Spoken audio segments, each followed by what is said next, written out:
गोव्याहून महाराष्ट्राच्या दिशेने जाणाऱ्या एका ट्रकमधून सुमारे 400 बॉक्स मॅकडॉवेल दारू जप्त करण्यात पेडणे अबकारी खात्याला यश आले.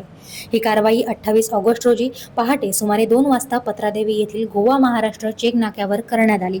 मिळालेल्या माहितीनुसार गोव्याहून महाराष्ट्राच्या दिशेने जाणाऱ्या या ट्रकवर अबकारी अधिकाऱ्यांना संशय आल्याने त्यांनी ट्रक अडवून तपासणी केली. ट्रकच्या पुढील भागात कांद्यांच्या पिशव्या ठेवण्यात आल्या होत्या.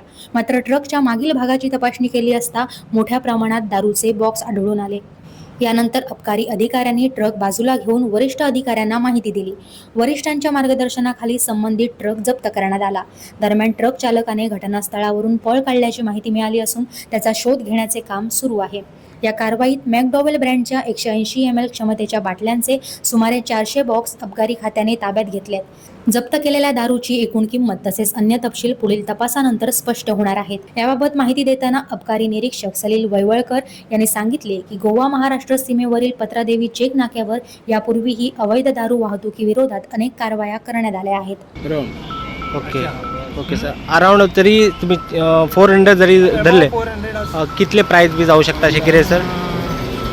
गोव्यातले जरी धरले जाल्यार हांव तुका डायरेक्ट हें करून कॅल्क्युलेशन करून मागीर तुका हांव हें करता. पण 400 गाडी खंय वयताली?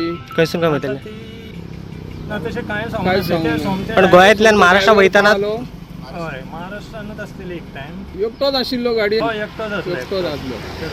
Okay sir. Okay, yes. Thank you. Thank आता you, फुडें हेचे तेजेर इन्व्हेस्टिगेशन जातलें न्हू आमी फॉवर्ड करतले. ओके. सगळी म्हायती गावतली. Yes sir. Yes. Okay, thank you thank you. Sir. या कारवाईत इन्स्पेक्टर सलील वैवळकर, विक्रांत कोरगावकर, निलेश गावडे, उदय गवस, सुनील कोरबोटकर, शाहू पावणे, अनिल गावकर आणि विठोबा नाईक यांच्यासह अबकारी खात्याच्या अधिकाऱ्यांनी सहभाग घेतला. पत्रादेवी चेक नाक्यावर झालेल्या या मोठ्या कारवाईमुळे गोव्याहून महाराष्ट्रात होणाऱ्या अवैध दारू वाहतुकीचा मुद्दा पुन्हा एकदा चर्चेत आलाय.